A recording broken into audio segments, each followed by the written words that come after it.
Evet, yerel basında gerçekten şu an işler acısı.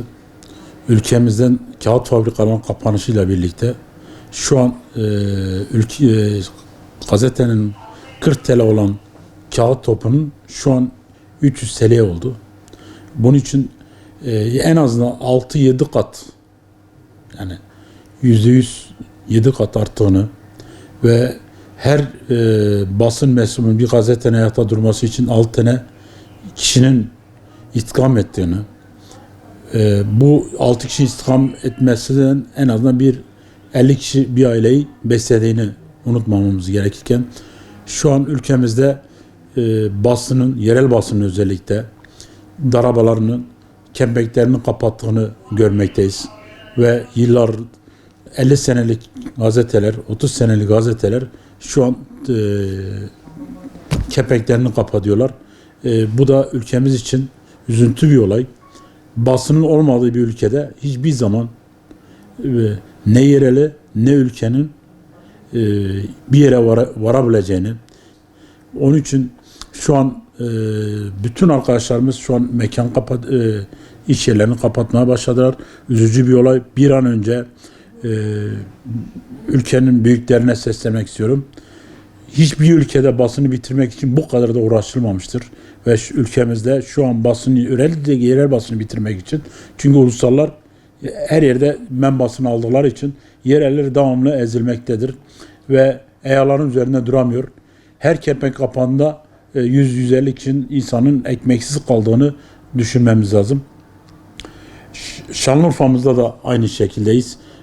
Şu an bir yerel basına bile abonelik, 1 TL'lik aboneli bile yerel basına çok gördüler.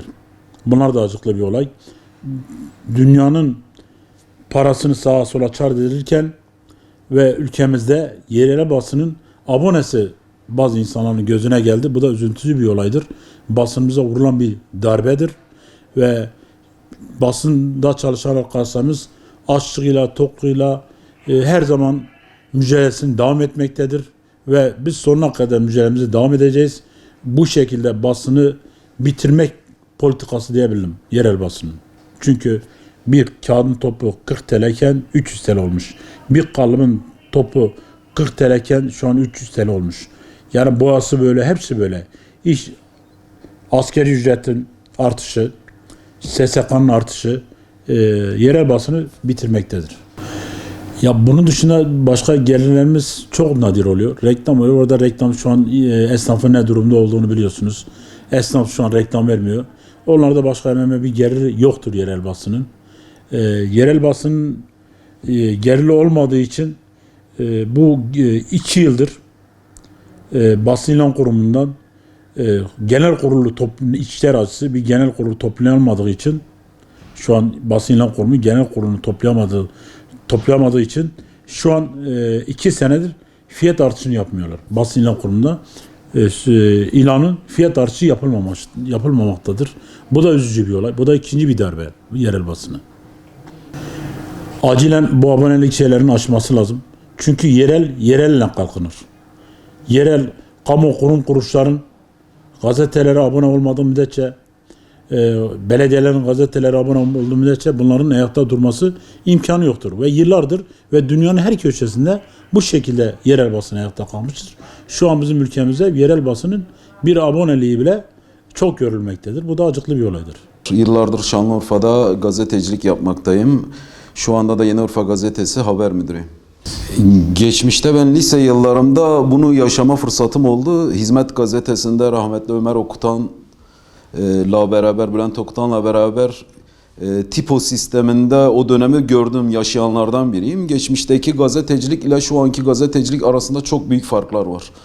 Geçmişte haber bulma yönünden çok büyük sıkıntılar vardı. Özellikle haberi bulmak için sahaya çıkıp sahada dolaşmak, haberi bulmak, kaynağından fotoğrafını çekip bilgilerini alıp onu getirip yazmak. Tabii o zaman bilgisayar ortamı pek yoktu. Daktiloyla yazıp sonrasından fotoğrafı da klişe ile Antep'e gönderiyorlardı. Fotoğraf 3-5 günde Urfa'ya gelirdi. Fotoğrafı çekersiniz, Antep'e gönderirsiniz. 3-5 gün sonra fotoğraf elinize gelir. O şekilde yazılı basında yer alırdı. Ama şu anki teknoloji çok ileri boyutta o döneme göre. Şu anda hemen sosyal medyadan fotoğrafı biliyorsunuz. Masa başında bu işi yapan birçok arkadaşımız var. Hiç dışarı çıkmadan, sahaya çıkmadan masa başında oturup fotoğrafı bulup altını doldurup haberi yazıp hemen anında servis edebiliyor. Yani dakikalarla yarışıyoruz şu anda. Şimdi yaklaşık 15 yıldır ben bu sektörün içerisindeyim. Birçok da gazetede çalıştım. Bunlardan yaklaşık 3-4 tane gazetede, yerel gazetede aktif olarak görev yaptım. Yazı İşleri Müdürlüğü, Haber Müdürlüğü, bu bazda görevlerde bulundum. Geçmişte bu yerel yazılı basın daha iyiydi. Okuma oranı yüksekti yazılı basının.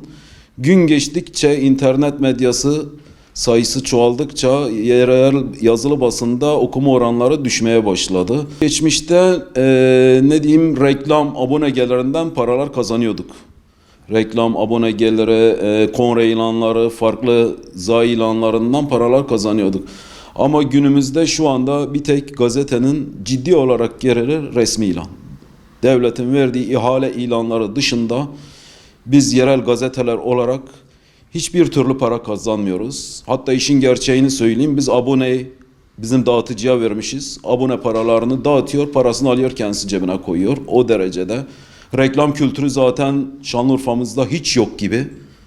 Bunun dışında da dediğim konre ilanları geçmişte daha çok geliyor. Şu anda STK sayıları fazla olmasına rağmen ama maalesef 2 ayda bir kongre ilanı ya yayınlıyoruz ya yayınlayamıyoruz.